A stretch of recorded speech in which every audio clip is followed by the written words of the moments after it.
Armchair commanders, we call the shots. From our living room thrones where the action's hot. We're the generals of fiction, the masters of war. In silver screen battles with buttered popcorn. Armchair commanders, armchair commanders.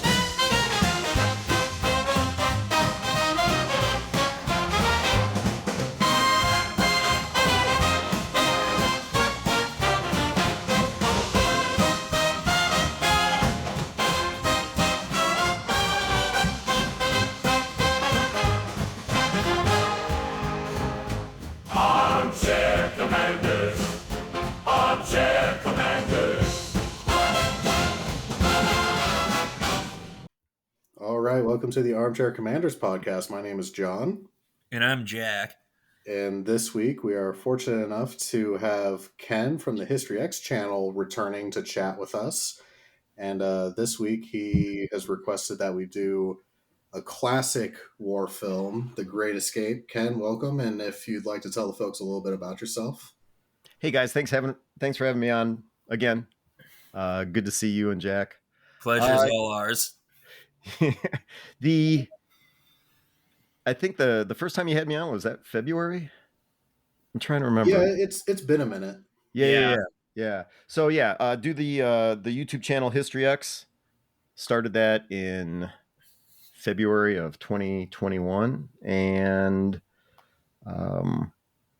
I've just been fortunate enough to cover all kinds of World War II subjects, not only with myself, but also work with other museums across the country. So, thrilled to be able to share it with your audience.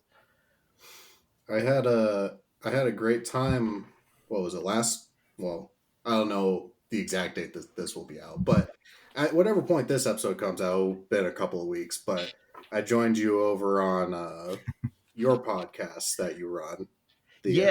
So Museum Ship Mafia. We do that to the second Wednesday of every month, and your episode where you joined us on the most recent episode. So that was the second Wednesday of November this month, because we just had Thanksgiving. Like you said, you don't know when you're going to be putting this out, but just to give people context. So a couple of weeks ago, John joined us, and the whole point of the video podcast, I gather curators from different museums across the country. Shane, who you've had on your podcast before from the Buffalo Naval Park, you've had him on twice. Tim Nesmith from the USS Kidd down in Baton Rouge. Also, John Epp, curator at the USS Slater in Albany. And then we've got Connor, who's actually out of Thunder Bay, the Alexander Henry icebreaker on display up there. So they're all focused around museum ships. And we wanted to do something a little different and just talk about the World War II movies that we all enjoy, but not necessarily what our favorites are, but what little bits, the tropes, the cliches that you find in these movies that make them suck. And that's why we wanted to have John on. Now, I will say the episode where we had you on, it wasn't our most viewed by far, but I will say the most interactive. We had more people making comments during that video podcast talking about their favorite movies, why that movie sucked and this movie was better. I mean, after we logged off from you, we kept talking and everything. And you can find these episodes live either on my YouTube channel, History X, the Buffalo Naval Park's YouTube channel. I think the USS Kidd posted it, and the USS Slater also. So if your audience wants to catch it live and see John in action, we had all kinds of people making comments about their favorite movies. So we by far agreed it was the most interactive episode we've ever had, and we've been doing this for 3 years. Well, at least I got that going for me. Well, I don't know. Did you enjoy it? Oh, it was a blast. Yeah. I can only imagine how it would have turned out if Jack had joined us as well. When did you guys do this? A couple weeks ago. So I'm sure I had a great excuse. I think you were still not succeeding at killing a turkey at that point. Hey, fuck you, dude. I got two, so fuck off. I could picture Jack getting into a fight with some of our viewers on the comments. Oh yeah, I can be feisty online. Yeah, I you was sure can. I was in a fight earlier with a guy that thinks Andrew Jackson was a overall good president. I Oh, that remember. he I think he fucking referred to the Indian Removal Act as just like a minor thing that happened. Okay. We I remember I made kind of like an off-color joke like halfway through, and there was kind of like a collective like groan with it. I'm like, oh wait, I'm not on my podcast. I gotta reel this in a little bit. do you remember what you said? It Because was a Hitler did joke. nothing wrong. I don't know why people were so mad. Yeah. I mean, he just wanted to get people together. That's all he wanted.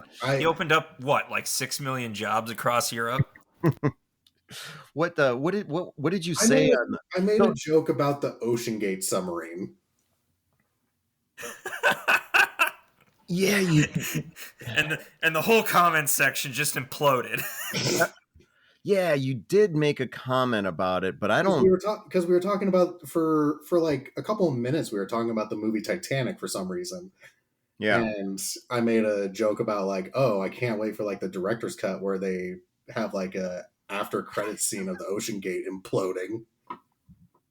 And did it just go quiet? Yeah, like everybody that was there was like, oh.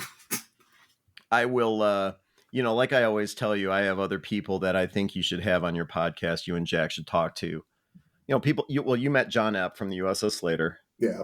Kind of a soft-spoken guy, but definitely has his opinions. Like I said, you've already had Tim on and Shane a couple of times, but there's a whole bunch of other people that I think you guys would click with, and they're just as passionate about their movies. One is a guy that Tim works with on the USS Kidd. His name's Park Stevenson. Have I mentioned him to you before?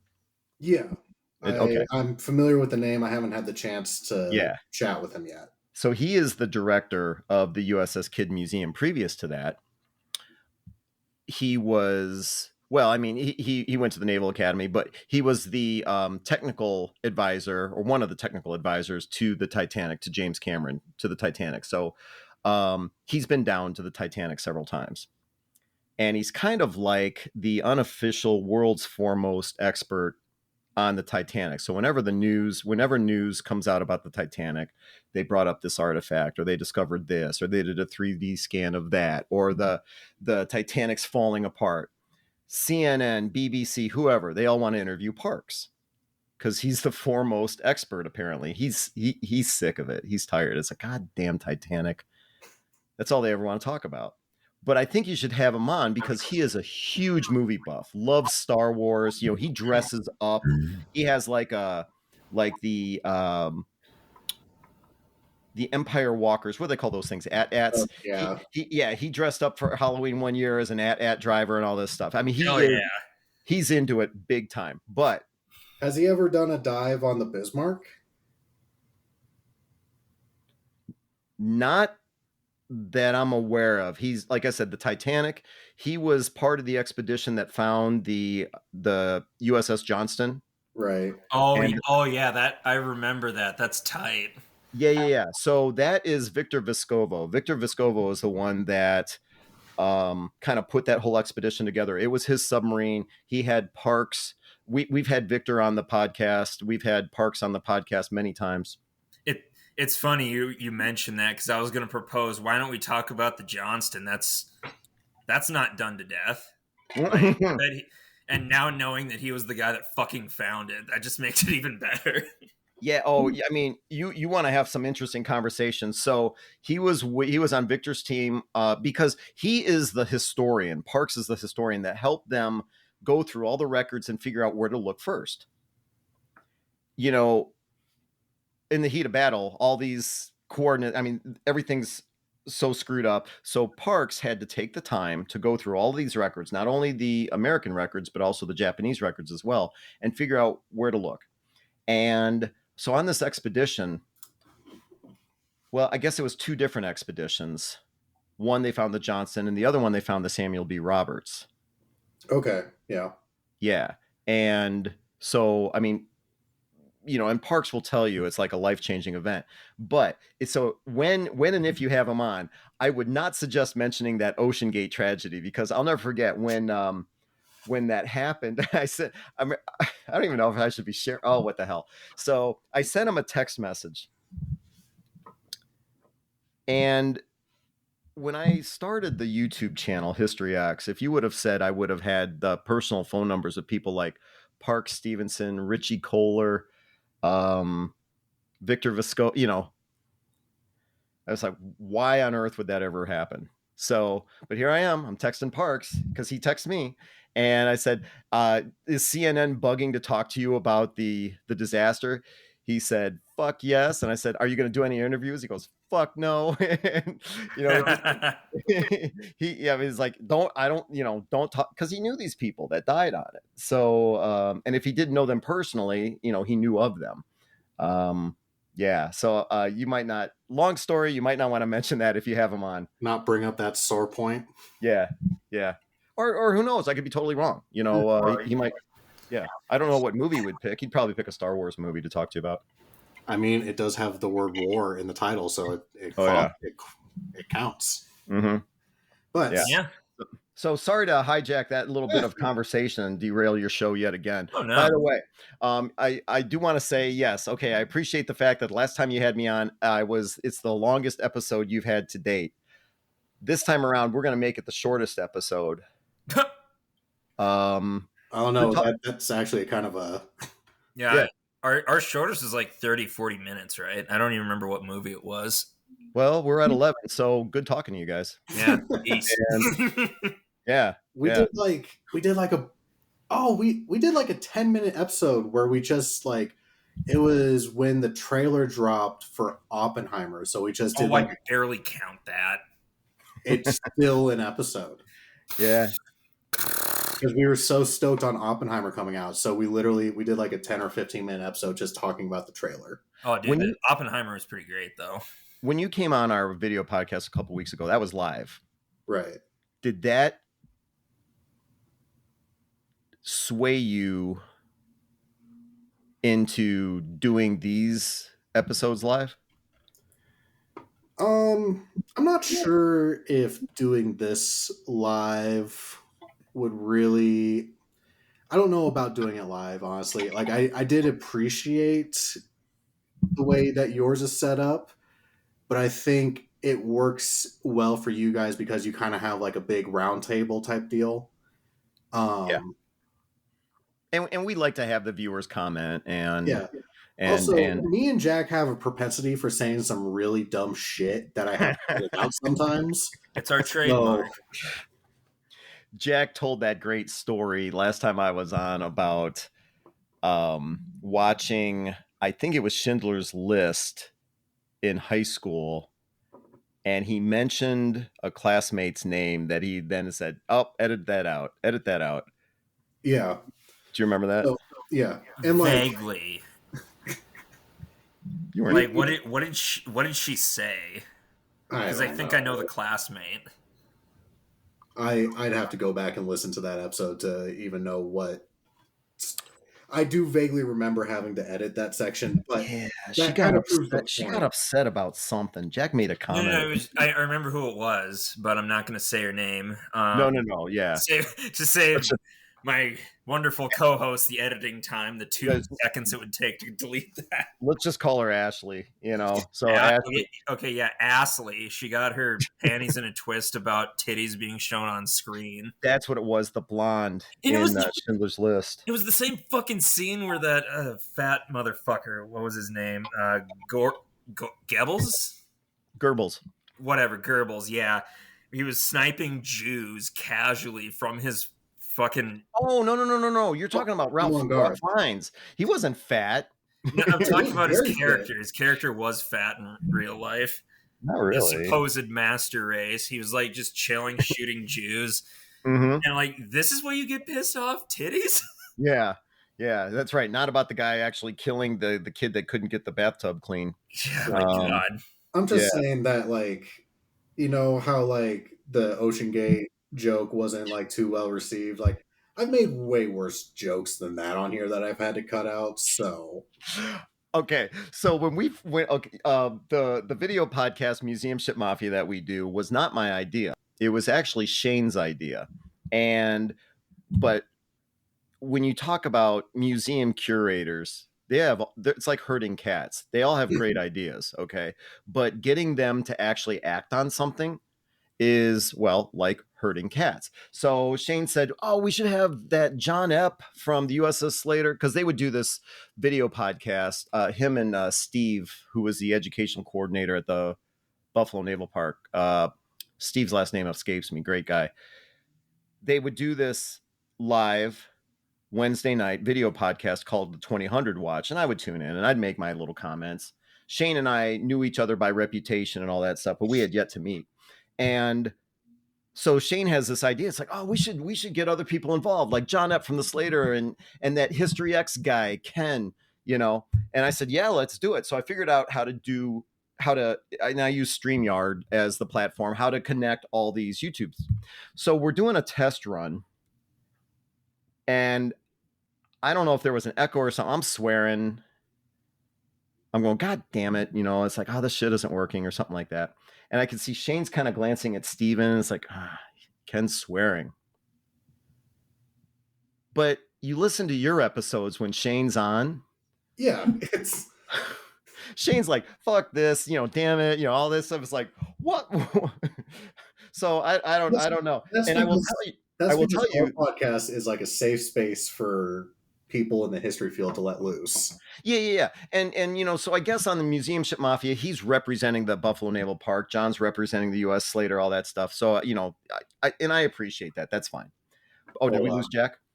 Yeah, I need to stop for a second his computer track. So I think now's as good as time as any to kind of actually move on to the movie of the evening. Yeah, why don't we actually talk about why we're here? So, oh, you actually read the book. That's cool. Yeah, so I've when you first had me on, it was a toss up between The Great Escape and U-571. So I picked U-571 and Jack proceeded to rip it apart. But yeah, it was a toss up between The Great Escape and U-571. So I'm glad you're having me back on again to talk about my favorite movie of all time.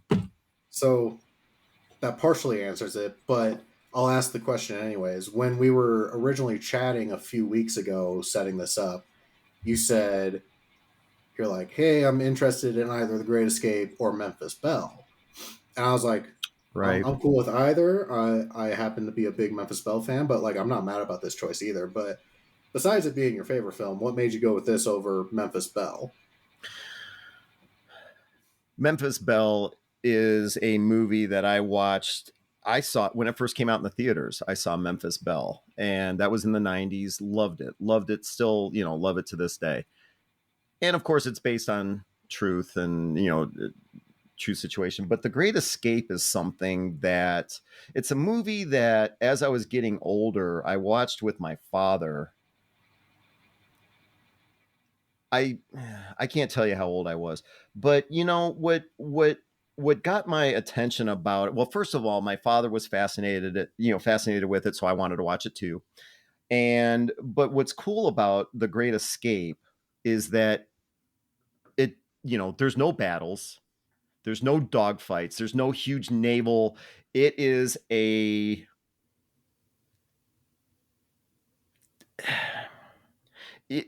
got to use your head. You know, I mean, they had to think their way out of this problem instead of fight their way out of the problem.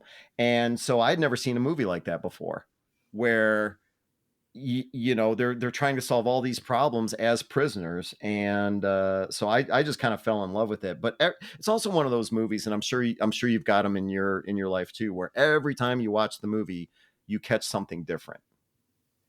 I do have that. I actually experienced that with this film.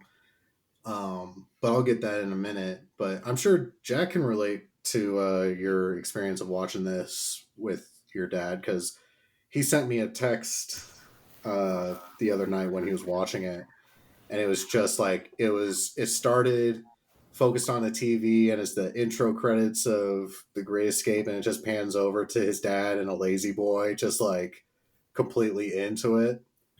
Oh yeah, my dad fucking loves this movie. Oh wait, you were okay. When you had me on before, Jack, you had said you'd never seen the movie. Which one? Because Great Escape. Oh yeah, no, like last night was the first time watching it for me. Okay, and you watch it with your dad? Yeah, that's cool. Yeah, man. And your dad had seen this movie probably a million times, right? Oh yeah, he said he loved this movie, and he was he immediately said yes when on Friday I proposed it. Well, I'm like, is he finally proud of you? I was like, so Dad, you want to watch a movie for the podcast? Pensively, sure. Which one? Right. It's like, Jack, I don't know. Before I say yes, Jack, which movie is it? And then what did he say? He's like, oh yeah, sure, I love that movie. Yeah. Yeah. So what got me hooked on it, like I said, my father, introducing, of course, back then, I'm older than you guys. So back then it's like, you got to go to the video store and rent a videotape, whether it was beta or VHS. So, so we're starting to see, my brother and I, we're starting to see some of these war movies that, well, all right, my father would pick out of the video store. We'd want to pick out Ferris Bueller's Day Off or something. Nope, we're going to watch Great Escape. What's that? I don't want to watch that. We're going to watch Kelly's Heroes. What? That sounds stupid. And so then you start watching it. It's like, well, this is kind of cool. Yeah, but come on, that didn't really happen. And then you learn it's a true story. Mostly true. Well, I mean, yeah, they take license. They have to take the true story and make it filmable. It has to fit into a screenplay. But yeah, so that's the long answer. It's like, it's just a movie. Every time I watch it, I learn something different. And I like that. I like that. So yeah, I appreciate you giving me a chance to talk about it tonight.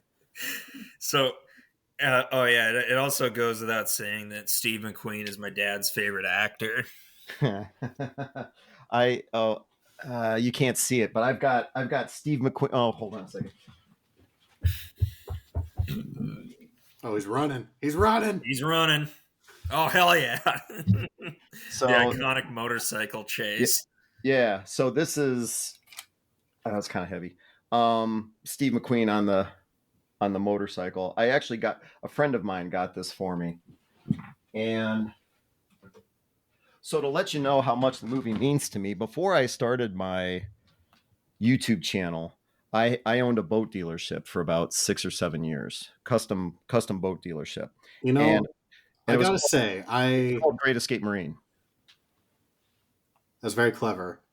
I also, I don't know what I expected your day job to be, because I guess I never asked you, but my day job? Yeah, like what you do outside of the YouTube world. No, that's it. YouTube. No, but at one point prior to the YouTube venture. Oh, yeah. Because like this, I don't make money off of this. This is not yet, but you will. Yeah. Yeah, you will. It's a very lofty sell aspiration. Out properly. Mm-hmm. Yeah, I just need to get the right sponsors in the right places. Anyways, how do you think the Dollop got started? You think those guys made it? You know what I'm talking about, the Dollop or Lions Led by Donkeys, those historical podcasts. You probably don't know what I'm talking about. Yeah. They also have a podcast, don't they? What, Lions Led by Donkeys? Yeah. Or Donkeys Led by Lions, or whatever. And the Dollop is another historical, so yeah, you and Jack are going to be quitting your day jobs pretty soon. And I don't know, I like my job. Oh yeah, he's a librarian. Yeah, for the blind. Well, no kidding. Anyways, I did not I'm sorry, are we getting sidetracked yet again? I didn't have boat dealer on my bingo card for you. Well, okay. I mean, if you're asking, I went to school for mechanical engineering. I spent 20 years selling medical devices, pharmaceutical robotic dispensing systems to hospitals, that type of thing. And I did that for too long. In 2013, started... So my father died in 2010. And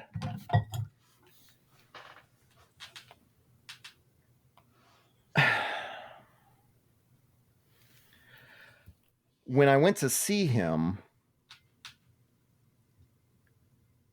he lived in Oregon at the time. My brother lives in Oregon. We no longer talk, but when I went to visit him, he was going down congestive heart failure, and he'd been sick for a while. But so when my brother gave me a call and said, "Hey, you know what? If you're gonna say goodbye, you got to fly out now." And so I'll never forget it. I was in the hospital room, and one of the few moments I was by myself with him.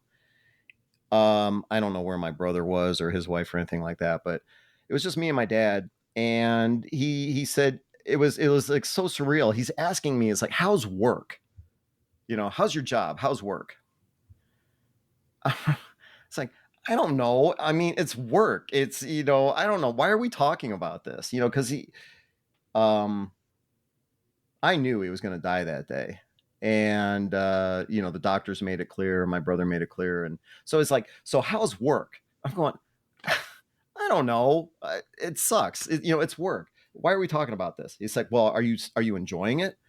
I'm going, not particularly, well, what would you rather be doing? And I don't know, something with boats, because I grew up boating. My, big boating family. My parents had a huge boat on Lake Erie. We'd spend weekends on it, all that stuff. And I said, I don't know, something with boats. Oh yeah, like because I had a friend Ian who has a trucking company that transports boats. I said, I don't know, something with boats. Ian's doing something with boats. Maybe I'll do something with boats too. Ian's the one that got me the Steve McQueen thing, and he said, well, you should do that. I said, do what? He said, just do what you're passionate about. Go do something with boats. And he died about an hour and 15 minutes after that. So it was 2013. He died in 2010. And it was 2013 when I finally had kind of like the nerve to throw everything aside and start the boat dealership. And I called it Great Escape Marine. That's heavy. I mean, that's a great story, and I appreciate you sharing that personal. I haven't really shared that story with too many people. Well, I mean, it sounds like he gave you a very good parting gift, which was like, like you said, you're like, why are we talking about my work? Like, it's stupid, and like that conversation gave you the kick in the pants to do something you cared about. Well, you would think it would, right? But it took me about 2.5 years, almost 3 years before I could finally, pulled the trigger. And, because it took a while for those words to settle in. He was a purchasing executive for Goodyear for like 30, 40 years. I don't know. So he had been with one company forever. And then, whether he was miserable or he wanted to impart some kind of wisdom, learn from my mistakes, whatever. I don't know. I don't know what the reasoning was. But yeah, so it was so surreal to be by myself in, like I said, because normally my brother was there, other people would be there, but for some reason it was just me and him. And it sounds like it was a tough conversation because he wasn't speaking too well. I'm making it sound a lot easier than it was, and so yeah, it was a difficult conversation because he wasn't breathing too well, but yeah, so you want to ask, or you did ask, how did why the Great Escape? Well, so it was what I remember, one of the first war movies that we had rented from the video store, I think. And I thought it was a huge waste of time. This is going to be stupid. Turns out it was a pretty cool movie. And it was, all because my dad wanted to rent this. I can definitely see how, like, as a kid, like if like your mom or dad comes to you and be like, we're going to sit down and watch this like almost 3 hour long movie, you'd be like, what? I think that's something I wanted to touch on a little bit as far as like the first bit of commentary about this film was its length. But before we go off on length, giggity, I just wanted to put out there that there's a boats and like, God, what the fuck's the word? A dealership for boats, but whatever. But its name in my hometown is The Great Escape Power Sports. Oh, no way. Yeah, right. You should sue them for Something copyright tells me infringement. he's a Steve McQueen fan too. I tried selling insurance there, and they weren't very cooperative. Mm-hmm. But yeah, you know what? You might be right. Maybe, hey, same story like mine. It's like it's a great name. How long is the movie though? I guess it's got to be a couple hours, right? A little under 3 hours. Is it that long? Yeah. 172 minutes. Wow. Well, so it barely clocks in under 3 hours. I had no idea. I guess I mean, I watch it at least once a year. I think that's it was one of the big things I wanted to bring up, because it's like this is definitely, this has probably one of, like Steve McQueen gets a lot of credit for his motorcycle scene in it, and it is a very impressive action scene, like no doubt about it. But overall, this film, it's not action packed. It's, like you said, there's a lot of thinking to it. Mm-hmm. It's kind of got more of that like thriller-esque kind of vibe to it, or a drama, if you will. And for a film to be almost 3 hours long and have very little action in it, this film does not feel 3 hours long. No, it does not. Like, it does feel like a long film. Let's not get that mistaken. Like, when you're watching this, you're like, this is a long film. But this isn't a film that I found myself scrolling my phone through. Well, but you had seen it before. Yeah, I had seen it before, but I still didn't scroll my phone going through it, because there's definitely been films where I'm like, oh my God, this is so fucking boring. And like, I start scrolling, I'm like, wait a minute, I don't know what's going on. I have to back the film up so I actually can talk about something on here. But that's not the case with this. And the thing is, it's like, when I'm watching these scenes, I definitely have the feeling that, like, yeah, there are certain scenes that could be shorter, but if you were to ask me what would I cut out of this film, I don't have an answer for you. You and I have the benefit of Jack here, who had never seen the movie until yesterday. And you talk about what would you cut out? In other words, well, the way I interpret that question is does the movie still hold up to this day? And obviously, it's dated music, whatever. So I mean, Jack, did you feel like you were watching a super old movie? It's like, come on, get to the point already. No, I got what I expected. It didn't look as old as it actually was, because I watched this on Amazon and clearly they retouched it. I don't know that they did, because I watched. You think they touched it up? Because I was watching it. Literally, I was watching it again today. This more. Well, maybe around like lunchtime. I'm going, because it was. I've got the DVD back there and all that, but I pulled it up on Amazon Prime, and I was thinking, it's like, you think they touched it up? It was a very good looking movie from the time it was made. I was expecting. I was expecting black and white, maybe a bit more grainy, but no, it was sharp. From what I recall, it's always looked like that to me. I don't think the Amazon version's touched up. Yeah, I don't think it is. At least, it didn't strike me as being different from the DVD.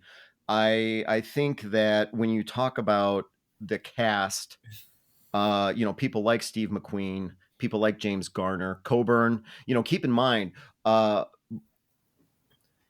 Charles Bronson, Coburn, Richard Attenborough. No, not Attenborough. I'm trying to think. So they were all together in Magnificent Seven. Coburn, Bronson. Who am I forgetting? I thought there was a third. So those guys had done Magnificent Seven a few years before. So they were kind of big names. James Garner, big name. Attenborough, yes, huge name. And it's so kind of like the 1960s equivalent of a Ocean's 11 film. Possibly. Yeah, possibly. So when you've got those big names, I think maybe they put maybe extra money into the filming. Who knows? I don't know anything about film. I don't know anything about, what it takes to produce a movie. But I will say it's like, well, they got some big names in it. And that's pretty cool. It's kind of like the Operation Market Garden, Bridge Too Far. Too Far. I mean, you think about the cast in that movie, but you can watch The Bridge Too Far. At least I can. It's like, getting a little long here, and I keep in mind, I love the movie. I love the subject, but yeah, I don't get that feeling with The Great Escape. I think, it's like you said, there's a lot of money pumped into the actors they got. Yep. And I think that definitely helps, because I think an issue some films have, especially films that have like large casts where there's a lot of integral characters, if you will. We kind of like the Ocean's 11 thing. Like, we get that kind of like, I'm putting together a team scene, where they're in the barracks and they're like, you're going to be on maps. You're going to come up with disguises. You're going to dig the tunnel, Yeah, you're going to be the tailor. You're going to be the security guy. He puts everyone together. And usually that tends to be one of my biggest complaints about big ensemble casts is like, okay, I'm learning 12 character names in a 2-minute span, and I'm not going to remember them. I didn't really have that problem in this film, or if there was a character whose name I didn't recall, I still remember what their function was. You, last time I was on, and in other episodes that I've listened to you guys, you pick the weak points of movies, like, Tell Me I'm a Good Man, or, from Saving Private Ryan. Right. Or what was the other one that popped into my head? Like in Greyhound, we're coming for you, Greyhound. All these weak moments. Like, come on, did they really have to do that? So in Great Escape, and this is kind of like what I was thinking about today when I was watching it again. It's like I couldn't really come up with a moment like that in Great Escape except one. And I'm not going to say what it is yet, but when you were watching it again, or maybe Jack, when you were watching it, were there any moments in the movie it's like, tell me I'm a good man? I'll let Jack go first. That scene where the blind guy gets shot with his buddy. It's a very sad scene. Man. Well, it's sad, but you wouldn't want to cut it out, would you? Oh, hell no. But what I'm saying is, are there movies that are there scenes that you could have done without? Like, we're coming for you, Greyhound. Was there anything like that at all? I need to think more on this one. So mine, while Jack thinks about that, mine isn't necessarily a scene. It was a small bit of writing. So you're probably familiar, and I can't think of the name off the top of my head, but Commandant von Luger. Von Luger. Like, I don't remember the actual commandant's name, but it wasn't an un-German name. It was a very like German, like Wilhelm something type name. I think you're right. Yeah, I think you're right. And I was like, did we really have to change it to von Luger, where it's like, oh, well, the audience is really dumb, so we're going to change it to the name of a pistol they've heard of. Like, that was, I was like, can we change that? What occurred to me, I guess not wasn't necessarily a scene, but it was a character. I've always had a problem with Flying Officer Ives. He's the short guy that was in the cooler with Steve McQueen with Hiltz. I was a jockey. Yeah, I was a jockey. Girls, man, girls.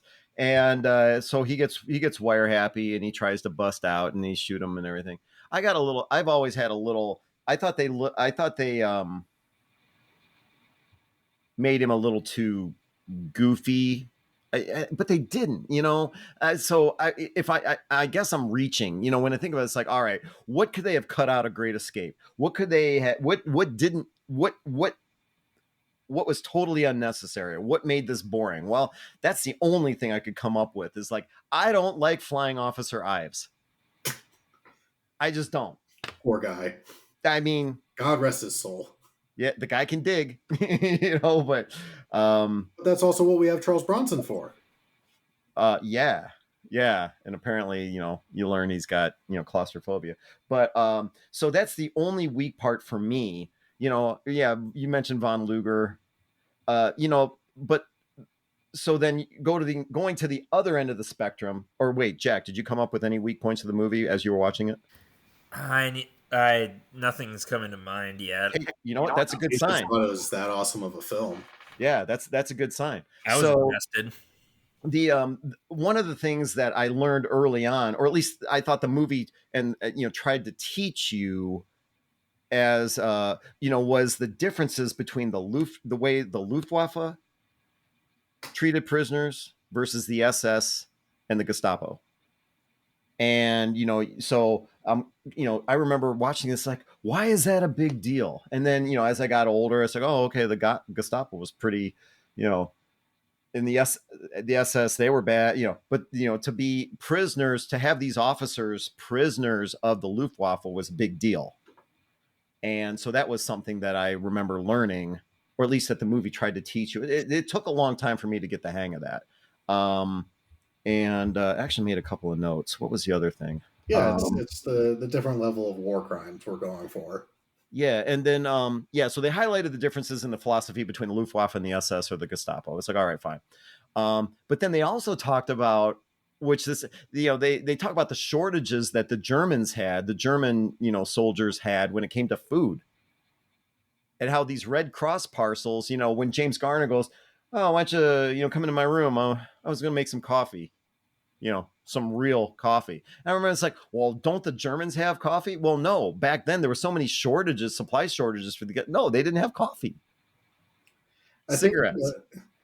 I think that was one of the, you mentioned that. And I think that was kind of a point, or one of my favorite scenes is also like one of the more improbable moments in this film, which is kind of a minor thing, but there's a scene where we have Steve McQueen like pushing a wheelbarrow full of potatoes. Yep. And, him and his other American compatriots are making moonshine because they want to have a 4th of July celebration. And I love the 4th of July celebration scene in this movie. I feel like 4th of July is not something that's really recognized in film that much. Mm-hmm. And 4th of July also just happens to be my favorite holiday. Excuse you, born on the 4th of July. Yes, you're correct. There's a whole movie about it.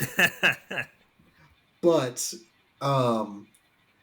with the kind, like you mentioned, like the shortages that Germany's having at that time, like you really think a POW is going to make it across a Stalag compound with a wheelbarrow full of potatoes without like some guard ganking it? Like, no way. Oh, because the Germans would have been short on potatoes. Yeah. Is that what you're saying? Oh, that actually didn't occur to me. Well, I don't know. Maybe they had plenty of potatoes, but coffee was a big deal. And and then that guard Werner was a pain in the ass. I didn't like that guy. He's too goofy for me. Okay, how about this? Like, do you think the Germans are going to let like 200 plus prisoners of war just get drunk in the middle of the compound? Maybe. I mean, it gives them like. Here's the way I see it. The Germans don't seem like people that would allow happiness. Alcohol makes monsters of men, correct? Sure. And monsters behaving monsterish gives them more of an excuse to shoot them, right?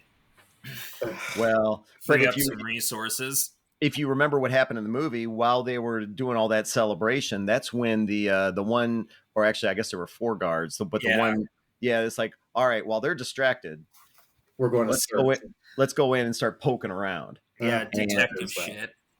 Yeah. So they almost use it as an opportunity. It's like they're distracted, they're getting drunk. let's go search hut, whatever that was, where Tom was being dug. So, God, and Werner had an opportunity to be a bro, but then he fucked it up. yeah, he sure did. Yeah.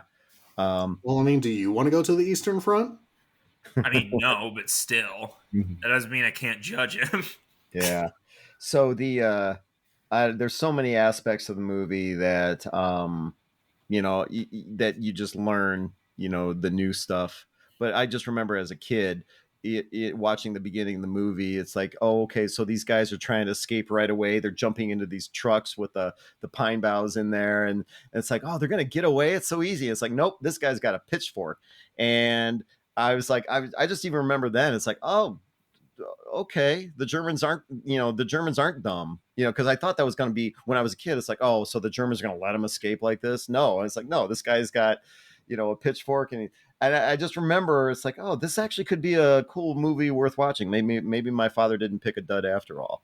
For a second, I was going to be like, you heard it here first, guys. Ken from History X was rooting for the Germans as a kid. Well, who didn't root for the Germans with Das Boot? But that's fair. Yeah. So I'm trying to think of some of the other stuff that of course. I have one observation that I don't know if maybe you have ever thought about, which is, are you familiar with have you seen like the most recent like Masters of the Air series? Yeah. Mm-hmm. Have you seen, I read what's his name's book, the guy that played the navigator. Yeah. I forget his Crosby. name. Crosby, thank you. Yeah. I just read his book a few months ago. Or like, are you familiar with the movies like Stalag 17 with Bill Holden in it? Or I saw Stalag 17 a long time ago because my father actually played one of the characters when his high school did Stalag 17. So there's a play adaptation of this? Yeah. Jack, I'm going to need you to hop on that with your community theater. You're darn right I will. In fact, I have an idea. Let's we need to finish out this movie trilogy. Stalag 17, The Great Escape, and Chicken Run. You're not going to throw Hogan's Heroes in there? Hogan's who now? Oh, God. Anyways, the point that I wanted to make was, what caught my eye about this is like, and according to the real story, they started digging this tunnel kind of like in the fall of 44 through winter and then into like the spring of 45, right? I think so. Yeah, I'm not sure of the dates, but yeah. But this entire film, I don't think even when we see like when they're doing their diversionary like singing Christmas Carol things, it looks like it's summer outside. And it was very jarring to me because literally every other World War II POW movie that I have seen or that I recall seeing, with the exception of like, Pacific Theater stuff. So like German POW camp movies, it's always in the winter. It's always cold. Like it's like the snow in winter is always used as this like set piece to enhance the perceived suffering of the POWs. And we don't really get that in this film because it, like I said, it always looks sunny and summery outside. And yeah, I don't know, it was a little. You're right about that. It looks sunny and summery and all that. But when they're even like for the 4th of July, okay, where they're doing all that, this outdoor, and everyone's coming out of the hut, and you see them grabbing their jackets and their coats. So it's like they were trying to pretend that it was cold, but yet where they're filming it, and I want to say it was actually filmed in Germany. I'm not 100% sure about that, but yeah, you're right. It looks warm. It looks nice. They're outside gardening, but in reality, the escape actually occurred in snow. And when they discovered that the tunnel was short, they realized that, well, we're not hidden by the trees. They're going to see our tracks all over the place in the snow. All they got to do is turn around and they're going to see this big brown spot, snow, brown spot. Well, what do you think that's all about? And they realized it's like all these, yeah. So it was really cold when they, when they finally did the escape, but not in the movie. In the movie, it's nice and warm. Steve McQueen's in a sweatshirt, So yeah, it's a little different there. Yeah, it was weird for me because I'm always used to that like winter aesthetic. Yeah. For a POW film. Yeah, and this actually it actually occurred in Poland, I believe. Not known as one of the warmer European countries. Yeah. Yeah. So but I want to go back to Jack because he'd never seen it before. What was your favorite part of the movie?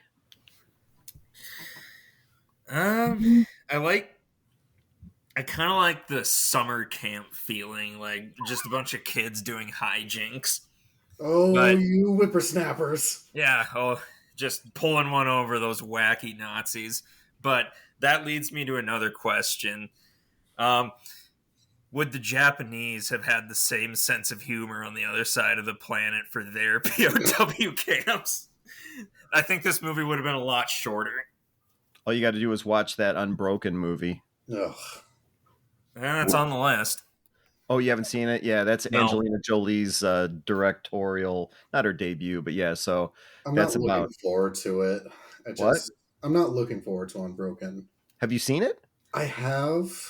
I'm not looking forward to having to rewatch it and to review it. So yeah, it's not a fun movie to watch. So my brief synopsis here is that there was an opportunity for like 4 separate very good film ideas inside of this one film, but because it's like it's a sports film, and then it's an air war film, and then it's an ocean survival film, and then it's a POW film, and then it's a sports film again. Just pick 1 or 2 of them. No, you're missing the point. It's a Louis Zamperini film. Ugh. Exactly. But Yeah. I was talking about my dad earlier, and around like a couple months leading up to that movie's release, I even remember him saying, "That's one of my favorite books. I love that book. Angelina Jolie better not mess it up." Yeah. How old's your dad? He 63. Okay, so your dad's older than I am. Also, he looks very good for 63. I hope to get some of the Mortensen aging. The thing about okay, so Great Escape was written by here it is, Paul Brickhill. Okay, so true story based on a book that was written, and then you've got Laura Hillenbrand who wrote Unbroken, and before that she wrote Seabiscuit. I love Seabiscuit. Yeah, so she wrote Seabiscuit. That's what it was. Okay, so Laura Hillenbrand wrote Seabiscuit, and what Laura Hillenbrand does, this is a little interesting. I found this interesting. Is what she does is she gets copies of newspapers that were published, in the same time. And so while all these newspapers, they're talking about Seabiscuit winning this, Seabiscuit winning that, and she came across some articles about this guy that was, winning all these races, and this Louis Zamperini. So she starts reading about him and I say, okay, that's interesting. And then come to find out later on, he's this, prisoner of war. Oh, okay, that's interesting. Oh, wow. And he was treated terribly. And then, so that's how she got the idea to, for her next book, which was Unbroken.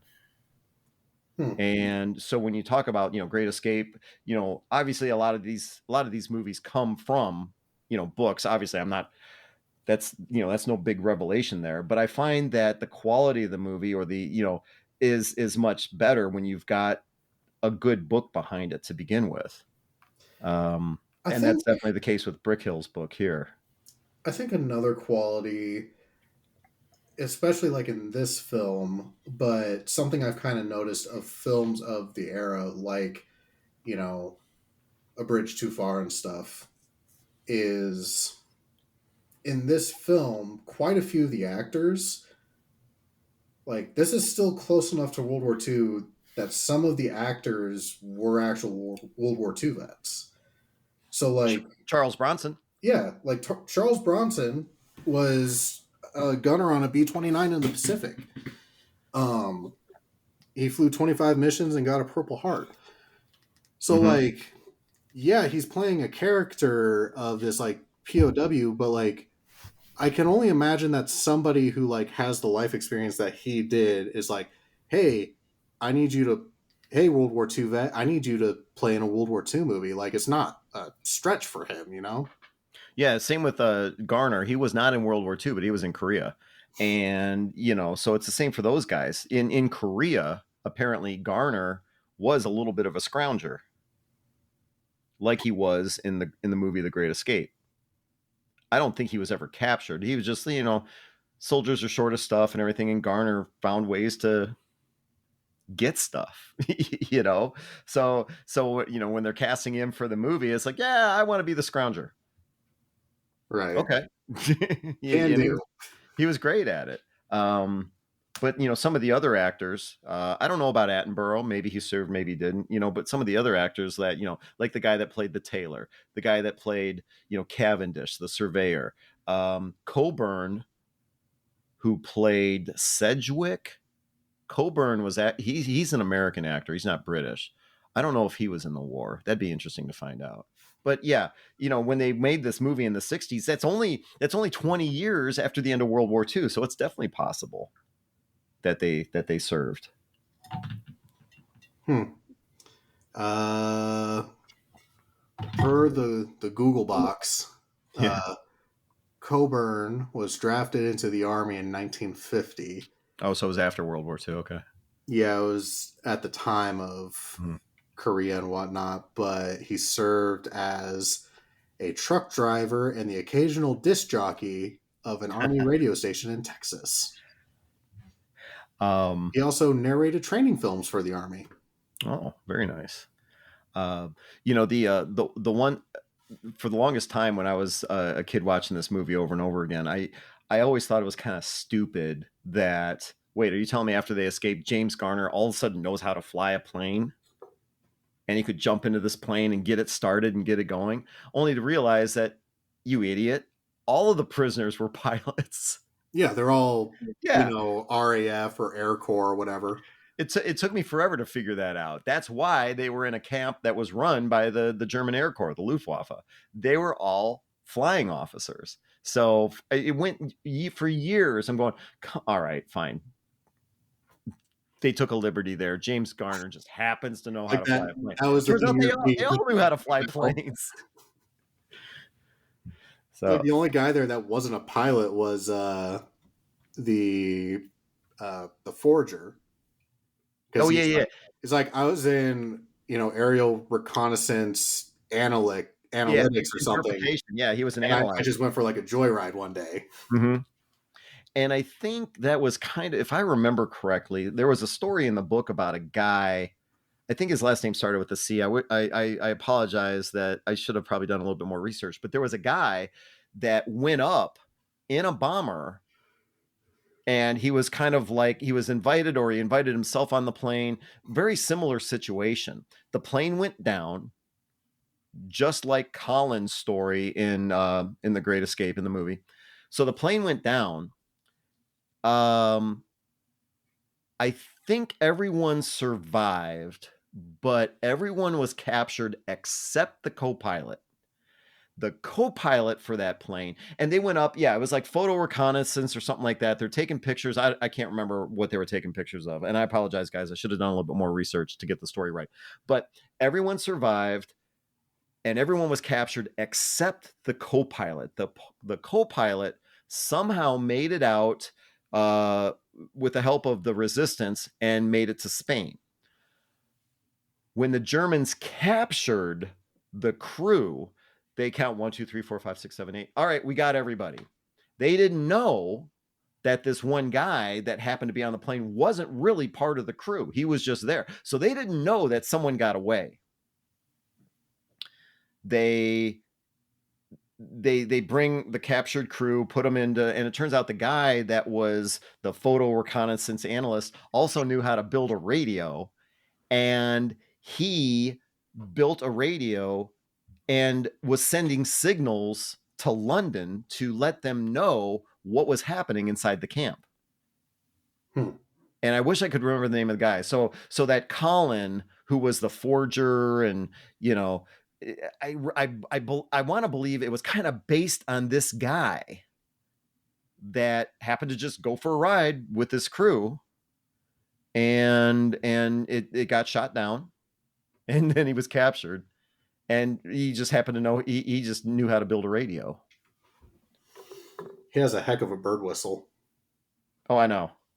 Yeah, I thought that was kind of goofy. I have better things to do than to draw birds. You know, it's like, As okay, you all recall, that is the hairy chestnutted warbler. right? Yeah, who throws his prey on the thorns of bushes. Also, those were phenomenally done drawings of the bird. Man, that guy. I'm convinced that like 1940s and 1950s education was vastly better than what we have today. Because well, no, here's my argument for this, okay?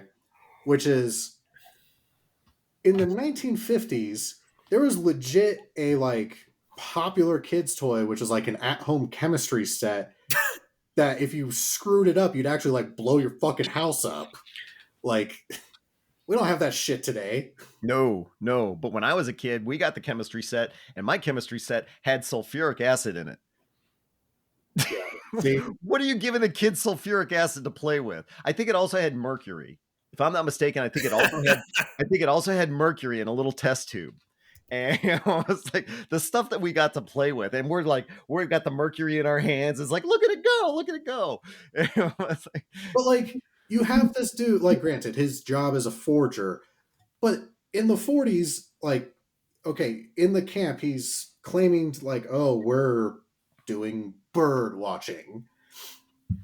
Mm-hmm. But the average bird watcher hobbyist has the ability to do these accurate, detailed drawings of these fucking birds. That's not some shit. Let's say tomorrow I become the biggest bird watcher there ever was. That doesn't magically, I'm still going to be drawing stick figures, you know? I feel like there's a lot of skills that have been lost over the years. If you have an aptitude for drawing, I guess. Did you ever watch I don't want to get sidetracked. I don't want to change the subject. But yeah, if you have an aptitude for drawing, you'll be able to draw birds.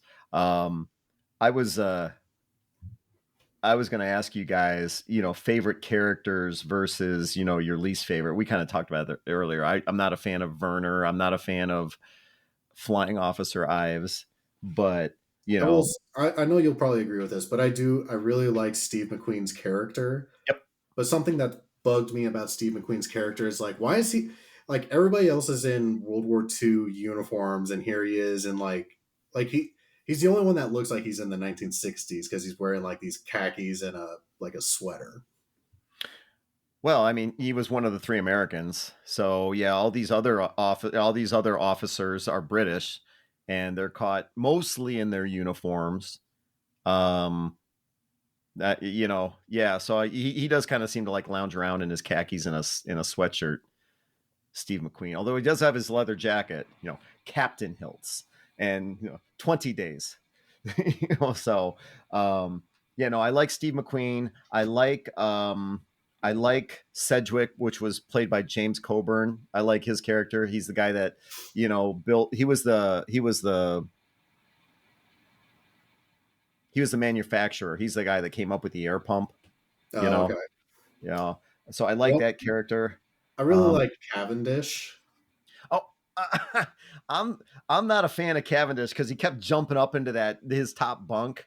That was what I loved about him, because that's the funniest scene to me is when he comes crashing down through the bunks after Steve McQueen has ripped all the planks out with all the wood. It's never mind, and he walks out. Yeah, so that's kind of pretty good. How do we feel about the Taylor guy? I kind of feel in between on him. Just neither here nor there, really. So you like Cavendish? I like the fact that Cavendish was the surveyor, although he got his surveying wrong when the tunnel was 20 feet short. The other guy that I kind of liked was, I mean, obviously James Garner's character, Henley, I like him too. But the other guy that I liked is, and I forget his name, but he was kind of like the assistant to Roger. And so when they're getting close to the breakout time, maybe a couple of days, maybe a week before, everyone's kind of in their outfits, testing them out. And he's interviewing everyone in German, right? So he's sitting at this table, and people would come in and Heil Hitler, and they start talking in German, and he's responding back to asking. And then at the end, it's like, "Oh, your German's pretty good." He said, "Oh, thanks, Mac. I've really been working." It's like, "Oh, come on, that's the oldest trick in the book. They're gonna do that to you every time." You remember that scene? Yeah, like I was gonna mention, that's one of my favorite parts. Actually, is like the German teacher teaching them how basic conversational German and trying to trip them up. Yeah. So I love that scene. But one of the things that I didn't make the connection on was later on, after they escape and they're on the train, and the German guy is standing by the train looking at passes and speaking French. That's the guy that screws up. That's the, he's like, good luck. He's like, thanks. He got busted by his own trick. It's like, "Oh, your German's pretty good." And so the German guy standing by the train is like, "Good luck." And he turns around and is like, "Oh, thanks."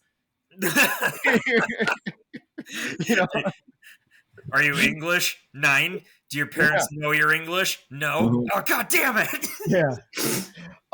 I will say though, I took French in high school, so it's kind of cool to watch these movies when they are talking to them on the train, and they are, but they're speaking in French, and it's like, "Oh, I understand that. Moi aussi, me too." Un peu. Yeah, it's like, I get that. Yeah, I was able to pick that up. So I remember getting a kick out of that when I was watching the movie as a high school student. It's like, oh yeah. So French. I think what would be I already mentioned my favorite scene is Cavendish crashing through the bunks. That's a terrible choice, but all right. Personal preferences. Jack, what was your favorite scene? Well, I really want to say the iconic motorcycle chase sequences. I really do. But I feel like that's what the majority of people are going to say. Mm-hmm. And yeah, it's a real fucking bummer that he crashed and got tangled up in barbed wire literally inches away from safety. Yeah. Although I don't know, maybe the Swiss would have made him Swiss cheese. Maybe the Swiss would have turned him over, but no, the Swiss wouldn't have turned him over. The Swiss wouldn't have done anything. That the Swiss just had a reputation, and it's like, because the Allies there were times when people would escape and get over in the Swiss, and it's like, why didn't you?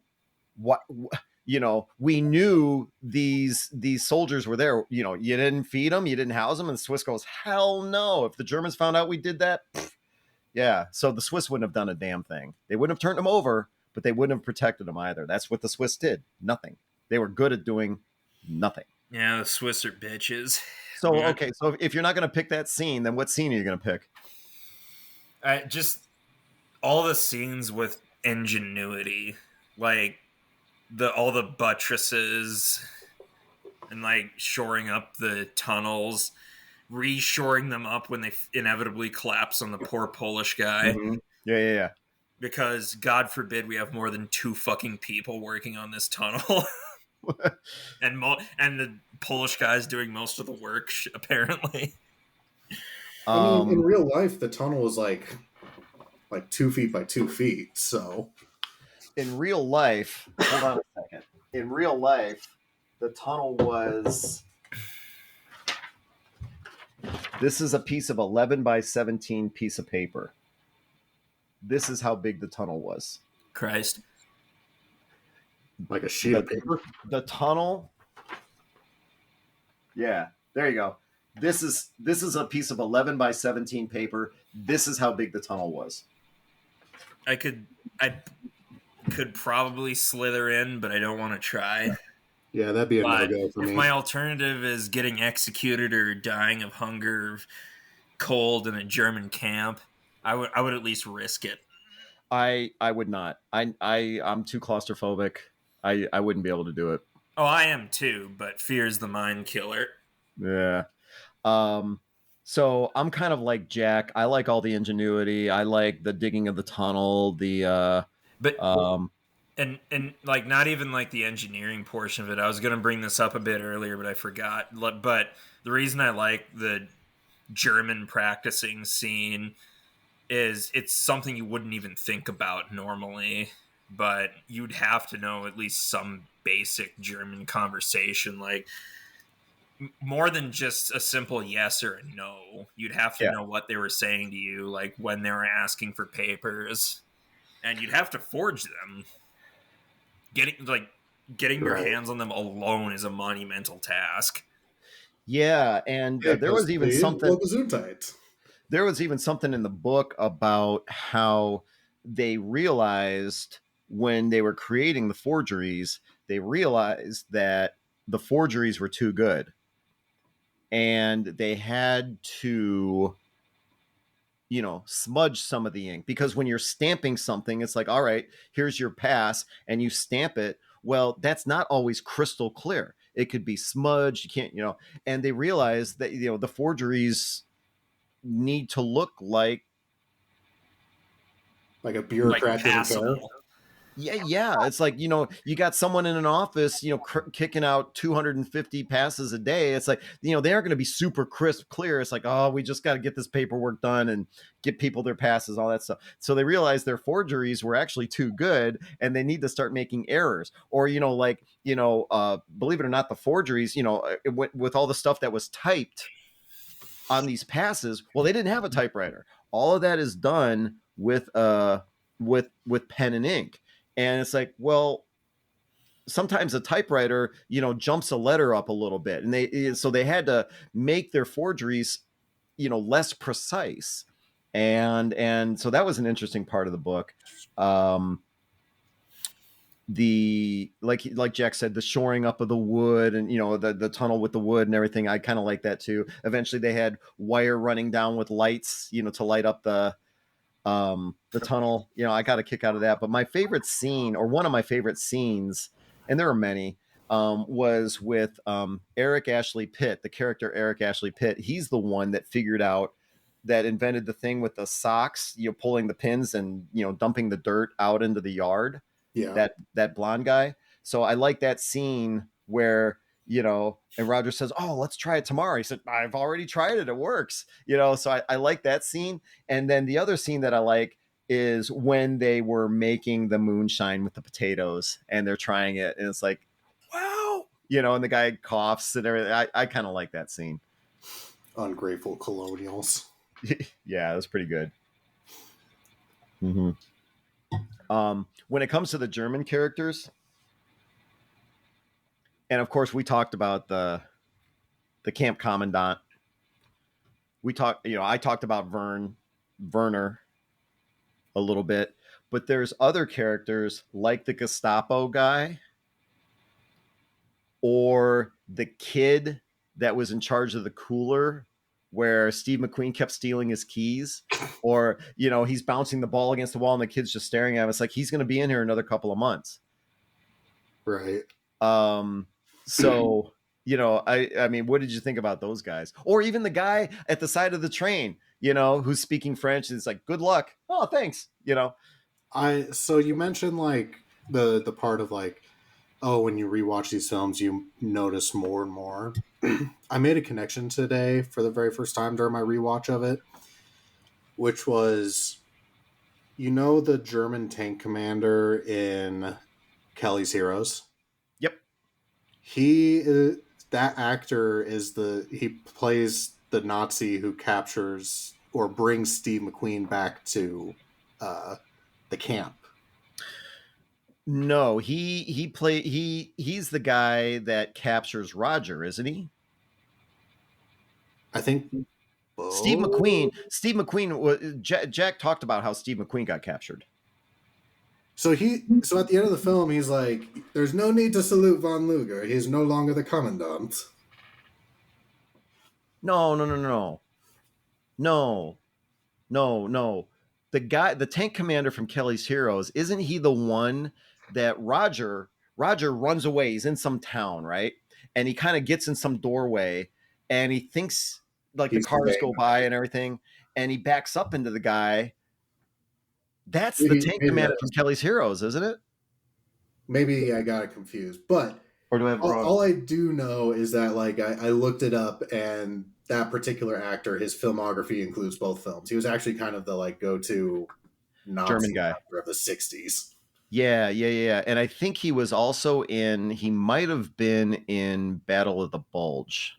Yes, that was on his with Robert Shaw filmography as well. Yeah. So you see that guy a few different times. Same with that actor that played damn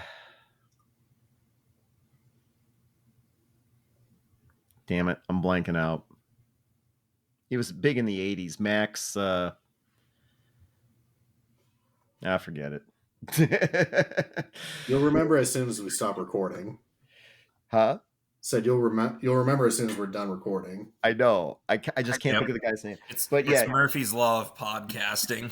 It was the guy in Band of Brothers that gave the speech. It was the German general that gave the speech at the end to his. That guy.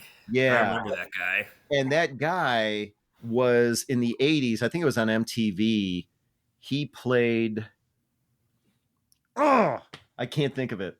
But anyway, that's the actor. He was in Band of Brothers, and he gave that final speech. Max Headroom, I think was his name on MTV, if I'm not mistaken. And anyway, so you see that actor. Like I said, he was in Band of Brothers, and he was in some other war movies as well. It seemed like the Americans, when they're making these movies, use the same German actors, not necessarily over and over, but a lot. Well, I mean, yeah. Mm-hmm. Well, there's only so many like truly perfect castings for Germans. So now here's a little bit of a trivia question. So the actor that played Roger is an actor by the name of Richard Attenborough, right? And it took me forever to figure out that's the guy that was in the Jurassic Park movie. Yeah. I did, yeah. You think maybe he would have escaped a lot sooner if he worked more on his dinosaur project than the tunnel, but yeah, spent more time working on that DNA. Yeah. So, and then the guy that played Colin, the forger, he was in a James Bond movie. He played a lot of bad guys. I can see that. Yeah. Yeah. So he was in a Bond movie. I forget which one. He played the bad guy, and he also played a lot of bad guys he was a stage actor, and he played a lot of bad guys on stage as well. So he was a big time actor.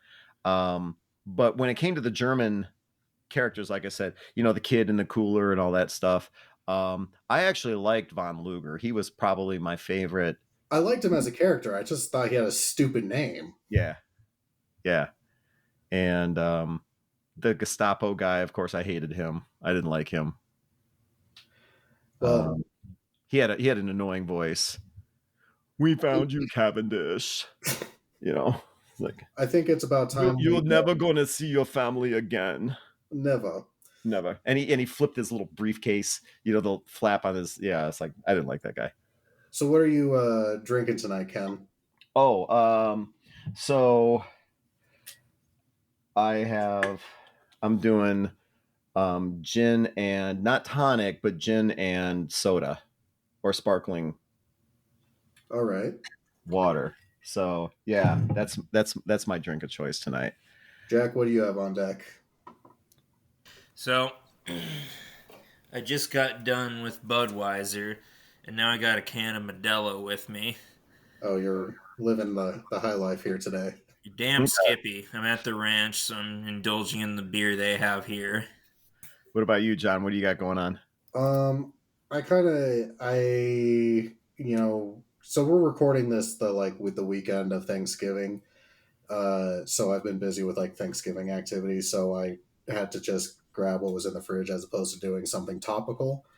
So I did the closest thing to like a German or a European type beer. So it's called Horse and Dragon Brewing Company, and it is called Silver Lion, and it's a Czech style Pilsner. Okay.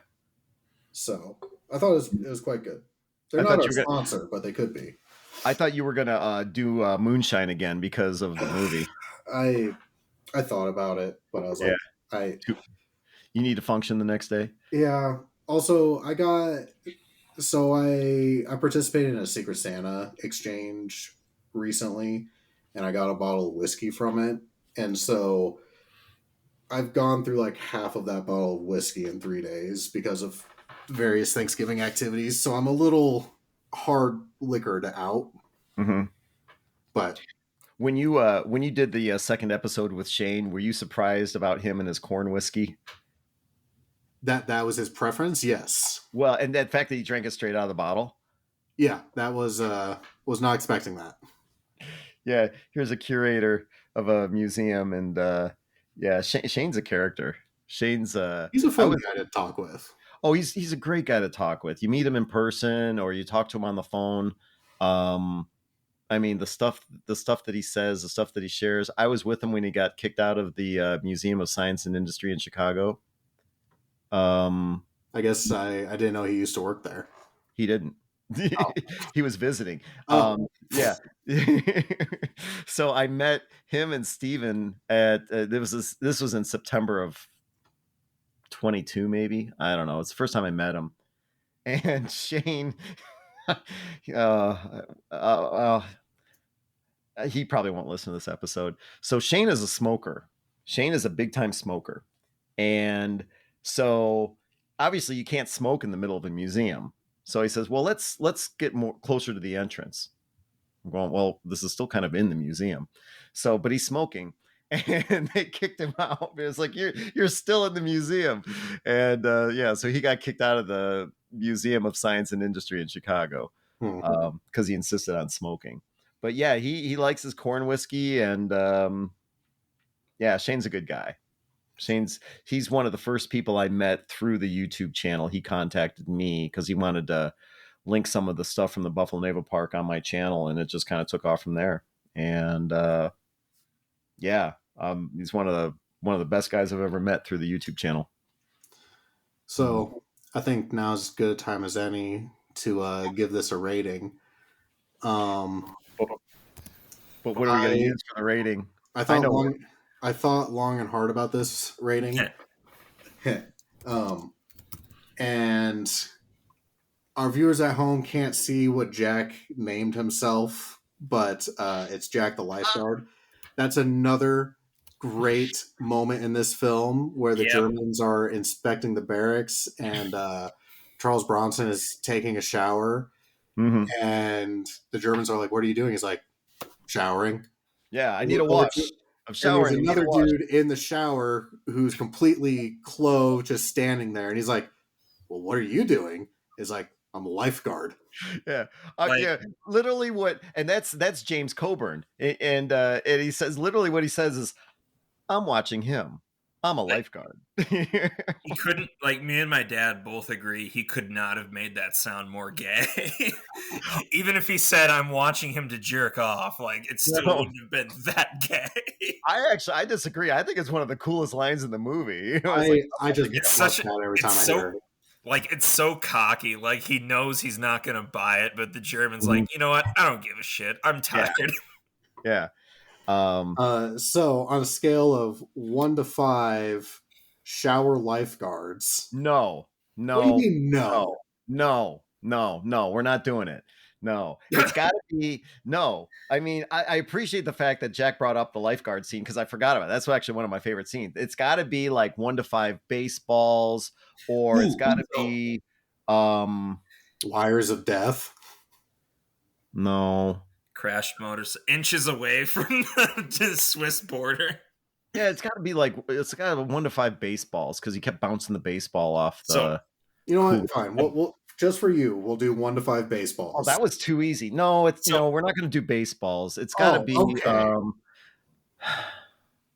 But while you think of it, cans of butter. Cans of fucking bootleg vodka to get drunk off of. Or the Dutch chocolate. All right, we'll do baseballs. But excuse me. Before we give a rating, I just want to say this. That those scenes of him just bouncing the baseball off the ground, then wall, then catching it. That's in Chicken Run. Like, she does the exact same thing, bounces it off the ground into the wall and back to her, and over again while she's in chicken solitary confinement. And The Simpsons does it several times. In fact, this started an entire trope of incarcerated people, usually in some form of solitary confinement, tossing the ball to themselves. I love that. Jack's exactly right. I jumped on Wikipedia a little bit today because I wanted to look something up, and I stumbled across the part of Wikipedia where in pop culture they had made some kind of reference, whatever, homage, whatever, to The Great Escape, and Simpsons was one of them. Yep. I'm not a huge fan of The Simpsons, so I don't know what episode it was, but there were so many other shows that talked or that made some kind of reference to The Great Escape, and it, kind of a big impact on pop culture. People probably don't realize it because they've never seen the movie, but I'd be willing to bet a lot of people have seen other shows that make a reference to The Great Escape and they don't even know what they're talking about. You know what? Actually, I say that's my favorite iconic scene from this movie. Not the motorcycle chase, but just him bouncing the ball against the solitary to pass the time. Yeah. So, 1 to 5 baseballs, Jack. What do you give this? I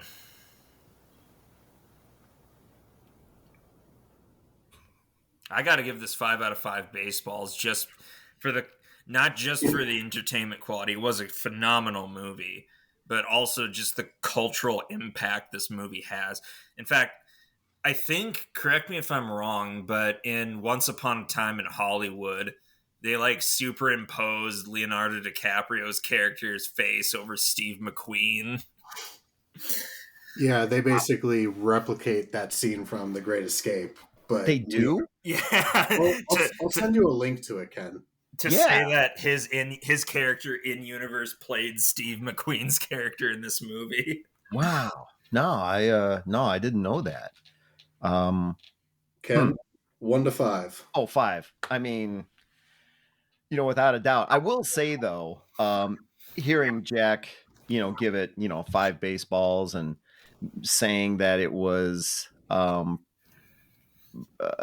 correct me if I'm wrong, but I mean, I think a few moments ago you said it's one of the better movies that you've seen in a while, and you thoroughly trashed U-571. I stand by that. Hey, We've fair enough. seen a few shitty films recently. Yeah, but I mean, could you say it's one of the best war movies you've seen? That's a tall order. I think it definitely would clock in on my top 10 list. I'm not sure where on the top 10 list, but it's definitely there. What's better, Memphis Belle? I know we still have to get to your rating. What's better, Memphis Belle or Great Escape? Oh, this obviously. I like Memphis Belle as a film, but yeah, it's not a classic like this is. Jack, Saving Private Ryan or Great Escape? You can't ask me to make that. I can't. I mean, okay, fine, you can. I gotta go with Saving Private Ryan over this. I'm sorry. I might have to as well, but but for John to say, "Oh, it's in the top 10," I'm going, I don't know. This has to be in the top 5. I would put Platoon above this too. I know that might be a controversial opinion, but Fury? I don't know about that. No, this film's better than Fury. Yeah. Trying to think of some cerebral war movies like Imitation Game or something like that. It's like I think this blows Imitation Game away. And I'm going to agree with you guys. This is a 5 out of 5 for me. The things that I would say that would knock it below a 5 out of 5 are purely just matters of 1960s movie tropes that belong to films of the 60s, and I'm not too terribly upset about it. But at the end of the day, this has terrific actors, it has a terrific story. Well, hold on a second. What movie tropes were in this movie? Well, Steve McQueen is his own movie trope. It's like, oh, we got Steve McQueen, so we got to give him a motorcycle chase in this movie.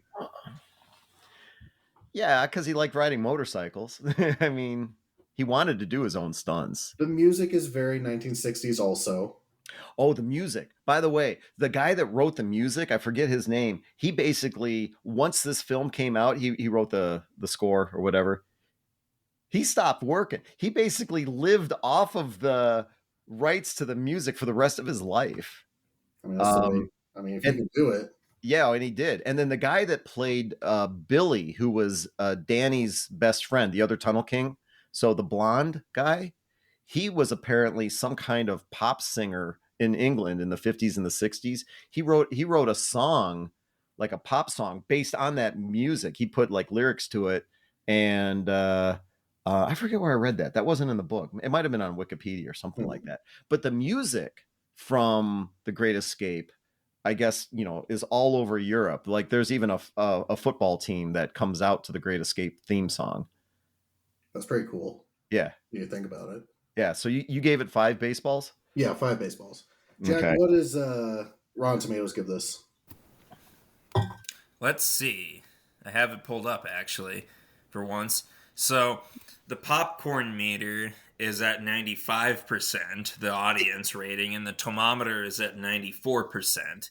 Really? Yeah, I'd agree with both of those, honestly. Like, for Rotten Tomatoes, that's a lot better than Rotten Tomatoes surprises us a lot. You guys, what was it? The movie you did with Shane, where Rotten Tomatoes gave it 100%? What? Yeah, the Fighting Sullivans. Yeah, it's like what? Wait, what movie was it again? The Fighting Sullivans. It wasn't a bad movie, but it's not a masterpiece of filmmaking. Oh no. No. It also gave Sands of Iwo Jima 100%. So. Oh yeah. Wait, Jack, what did Rotten Tomatoes give this again? So the audience was 95%, and the tomometer for the critics was 94%. So okay, wow, they're more or less in agreement with each other. I mean, I'm happy to hear that. I'm also happy to hear somebody like somebody like Jack. Have you ever watched like the reaction videos on YouTube where some young kid or whatever will watch like a Pink Floyd concert? Yeah, I have seen some of those. Hurt my soul. Huh? What's that? Videos hurt my soul. I saw one the other day that was like, kids play the PlayStation 1 for the first time. I'm like, shut the fuck up. Like, well, it's interesting to somebody like Jack who'd never seen the movie before watches it with his dad and immediately likes the movie. It's like I get a certain amount of satisfaction from that because, like I said, it's a movie that I've watched for decades and continue to watch to this day and still learn and pick up new things. And for somebody like Jack, who is extremely skeptical and sarcastic, to say, yeah, good movie. It's like, all right. I'm very sarcastic. Why? I'm the most sarcastic person I know. Yeah. But anyway. So I'm glad to hear that you liked it. I really am. And I'm also glad to hear that you watched it with your dad. I knew he'd be down when I asked him. Yeah. Man, in fact, I'm wondering, your dad's 63. No, he had no chance to see this in the theater. No. What am I saying? He was born in 61, and when did this movie come out? 64? Yeah, I don't think Grandpa took him to the theater to see this movie at 3. Yeah, that's not gonna work. That's not gonna work. But while we're talking about my dad, so a fun fact about me is that I like to whip out, and I think I already told you about this, but I'm gonna say it again anyway. My parents were born on the exact same day in the exact same hospital down the hall, 20 minutes from each other. And that's how their parents met. Wait a second. That's how your grandparents met? Yeah, that's how they met each other.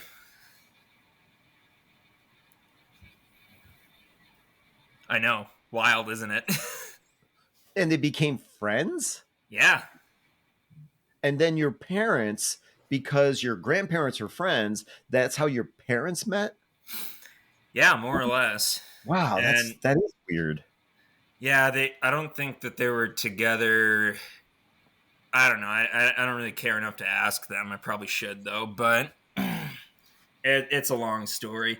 But no, like growing up, I thought all mommies and daddies were born on the same day. Yeah, right. Yeah. I didn't realize just how unique that was until I started, actually talking to people. Hey, I got a question. Why? Okay, so your podcast is audio; it's not video, so people don't know this. But John and I are on the screen; we're talking to each other. Jack does not have. Why don't you have a camera set up to? Why don't you appear on screen? I don't like video. And yet you appear on stage doing performance art. That's correct. But I don't like my video. It's not worth trying to delve deep into this. Oh, really? Because it's just Jack? Yeah. It's just Jack. Ken, it's been great having you on. If you'd like to tell the folks about, your channel, social medias you have, any kind of projects coming up, the floor is yours. I appreciate that. Like I said at the beginning, my YouTube channel's History X. I'd love to have you check out what we cover. It's a little different. I like getting into the details. I like getting into the little stories that you don't hear about when it comes to World War II. So that's the stuff that I like to cover. Some projects that I've got coming up. There's 3. If you're at all curious about the blimps that they flew during World War II and attacked German submarines with, I interviewed a guy that actually flew blimps during World War II about a year ago. So I'll be having some videos about that come out. Also working on a project, a female spy called Nancy Wake. You'll see that come out in a few weeks. And Tim Nesmith, who you had on your podcast, he's a regular. He appears frequently, I should say, on the Museum Ship Mafia podcast. He actually, when you talk about how dedicated some of these guys are to museum ships, he lost most of his right hand during an accident on a museum ship in the USS Kidd 2012. Did an interview with Tim about that. So that's another project that's going to be appearing in the coming weeks. So if any of these sound remotely interesting to you, if you find that, I like World War II, but I like some of the stories that you're not going to hear about, you're not going to hear about the traditional battles, but kind of getting behind the scenes, that's the kind of stuff I like covering on History X, and love to have you join us. That's great. And if you've enjoyed this episode, definitely go give them a follow. If you want to see how the John's impact on the video podcast Museum Ship Mafia, he was on a couple weeks ago. We had a lot of fun having him on, and we'll probably have him on again next time. We got to cover some more movie stuff. So check out Museum Ship Mafia, John's episode. That was the second week of this month, November. I had a great time doing that. I'm looking forward to joining you again. If you guys enjoyed this episode, please leave a review. The stars do matter. You can find us on Facebook, Instagram, YouTube, TikTok, all those good places. Jack, do you have anything else? I do. So I know we were talking about video games earlier, but I feel the need to mention one in particular that me and my buddy played a month or 2 ago that I had a great time with.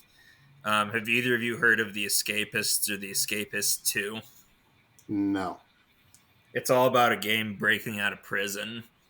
And in The Escapists 2, they have a map/scenario where you're in a POW camp and you have to escape. And it's really heavy-handed with the inspirations from The Great Escape.